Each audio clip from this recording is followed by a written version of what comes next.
اگر کامیاب ہونا چاہتے ہو تو یہ واقعہ ضرور سنیں۔ ایک دفعہ کا ذکر ہے، ایک بادشاہ کو 2 باز تحفی میں ملی۔ اس نے اتنی خوبصورت پرندی کبھی نہیں دیکھی تھی۔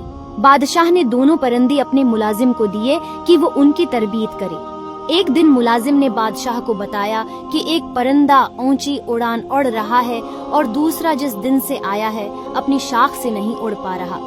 بادشاہ نے مملکت کے تمام معالجوں اور جادوگروں کو طلب کر لیا، لیکن کوئی اس باز کو نہ اڑا سکا۔ بادشاہ نے اپنی مشیروں کے سامنے یہ مسئلہ رکھا۔ گھنٹی دن اور دن مہینوں میں ڈھل گئی، لیکن باز نہ اڑ سکا۔ بادشاہ نے کسی ایسی شخص کو بلانے کا فیصلہ کیا جو قدرت سے گہری دلچسپی رکھتا ہو۔ بادشاہ نے اپنی مشیروں کو حکم دیا کہ کسی ایسی شخص کو ڈھونڈ کر لاؤ جو برسوں جنگلات میں گزار چکا ہو۔ اگلے دن بادشاہ باز کو محل کی باغوں میں اڑتی ہوئی دیکھ کر حیران رہ گیا۔ بادشاہ نے اس شخص کو طلب کیا جس نے باز کو اڑایا تھا۔ اس شخص کو بادشاہ کے سامنے پیش کیا گیا۔ بادشاہ نے پوچھا، تم نے باز کو کیسے اڑایا؟ وہ مسکرا کر بولا، میں نے وہ شاخ کاٹ دی جس پر باز بیٹھا تھا۔